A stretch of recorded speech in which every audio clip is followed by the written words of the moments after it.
Hi guys, welcome back to my YouTube channel. Welcome back to Your First Million podcast. And I just want to thank all my subscribers, everybody who's watching the videos and liking and sharing and commenting. Thank y'all. So for those who don't know, I am a PhD student at the University of Albany where I'm doing my doctorate in epidemiology. I love public health. I also love data, and so I've combined the two to use my data analytics skills to combine with public health to see how I can help impact, changes in the community by using data-driven approach. And so that's one of the reasons why I decided to pursue my PhD. I also love research. So for those who know me, I spend a lot of time helping researchers, helping students understanding their research question, developing their questionnaire, analyzing, improving their methodology and all those stuff. So I generally love those stuff, which is a part of the PhD program. But I've been thinking of lately about taking a break from my PhD. And if I take a break, will I actually return to my PhD program? And yeah, I'm just working things out in my head because the PhD is something that it's like a personal achievement for me. It's something I want to be able to tell my son or daughter, my grandkids about, and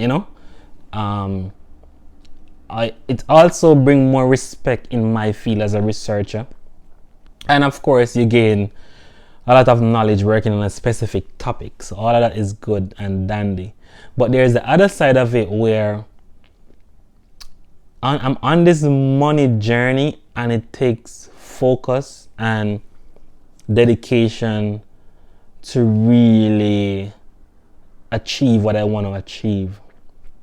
And I think at the moment, the PhD is a bit difficult to balance everything. And I also feel like I need a break from school, because I've been in school basically my entire life. So I've been thinking about taking a break from school overall, because when I finished high school, I went to sixth form. Then I went to college, 4-year degree. Well, I spent 5 years in college. And then a year after finishing my bachelor's, I went to my master's. And then soon after finishing my master's, I'm now in my PhD. So I haven't really taken up that amount. I haven't taken that break from school as yet. So that's one reason why I've been thinking about just taking a good amount of break. And as I mentioned before, on this money journey, I'm trying to be focused on those things that I believe are going to give me the greatest return on investment. And I think a part of me actually want to quit the program. Yeah. And I'm kind of upset with myself because I usually don't quit. Like, everything I'm doing, I see through to the end. So I don't even like the idea of quitting, knowing that I have the ability to actually do it and complete the program. So that's kind of bothering me, given that I had that thought of quitting.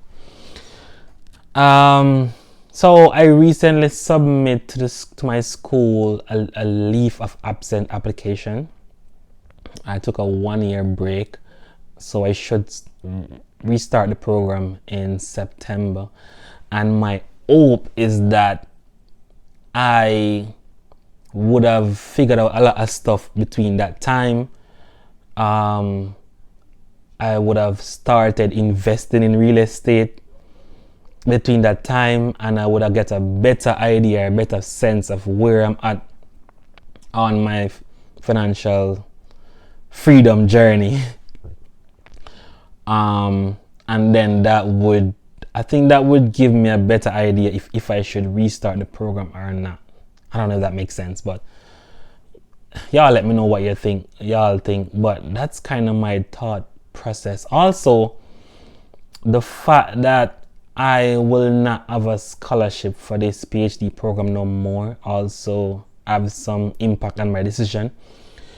The PhD was fully funded, but because I am not a full-time PhD student, then that scholarship would have been taken back, because a condition of the scholarship is that I would have to teach as a teaching assistant, which is not possible because I have a full-time job now, and so I would have to pay for the PhD out of pocket.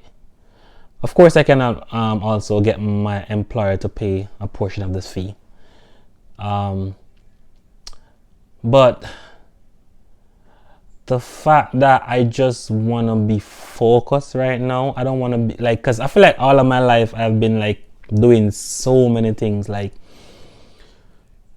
working full-time, studying full-time, helping other people full-time. I feel like I haven't really gotten that time for myself to kind of focus on building wealth, and that's what I want to do. You know, I know a lot of people have done their PhD and they work and they do all the different stuff, but I'm trying to reduce the amount of stuff in my life, and that's kind of where my headspace is at. I even realized for my last semester, I kind of found it difficult to write. Like, I had like a mind block. So that was also an indication that, yeah, I need to take a break from this, because I'm just so focused on other stuff that get me motivated in the morning. Like, I'm excited about building my own projects, like for instance EdWork, building a technology to help people and of course help myself, bring in income for myself, start making content, my YouTube. I just enjoy producing stuff. I get excited about that, and I'm excited about making money. Yep. And so I just want to kind of focus on those stuff. I want to learn more stuff outside of academia. Like, I want to learn about real estate. I'm not trying to be a real estate guru where I'm going to teach classes. I don't know, maybe in the future. But for now, I just want to understand the basics. I want to understand, to spot good properties, buy good properties. Like, I want to focus on some other stuff outside of academia. And so that's kind of where I'm at. Like, I don't know if I would eventually quit or I would go through with it. I'm hoping that by next year, September, I'm just in the right frame of mind. I'm just ready to go again, ready to do some courses. But for now, I'm just thinking about building and creating, making good financial decisions so that I can create wealth. But somebody might say, hey, if you finish your PhD quick, you could increase your salary, you could. I am also not. The funny thing is, I'm not actually interested in working 9 to 5 for too long. That's the funny thing about that. And so for my PhD, I think it would even help. It would more help me to become a consultant, because I'm not necessarily thinking about the 9 to 5 route. Like, I'll do it. I'm good at my job. Like, anywhere I go, I do my best, and I always get praises because I know my stuff. But I get more joy when I'm working on my own projects. So the PhD is not even necessarily to get higher paying jobs or get into certain firm. It's more just for me, for increasing my knowledge, act as consultant, increasing my reputation as a researcher and so forth. So it's kind of more of that and not necessarily higher paying jobs, if you get what I'm saying. So that's part of the decision as well. Like, I can put this a little bit on the back burner. I know I have a period of time in which I must complete my PhD.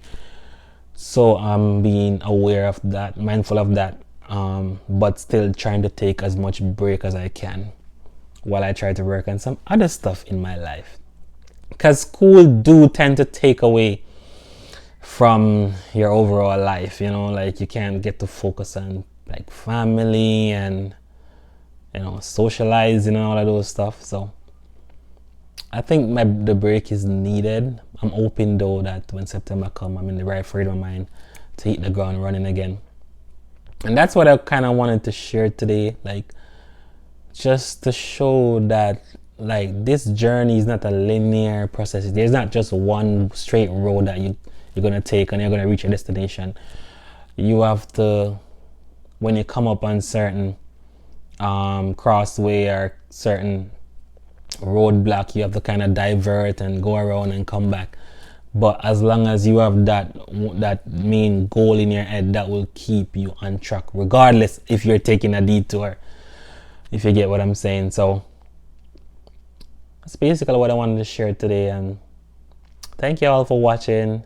Thank you all for subscribing. Remember to share with friends, and until then, cheers.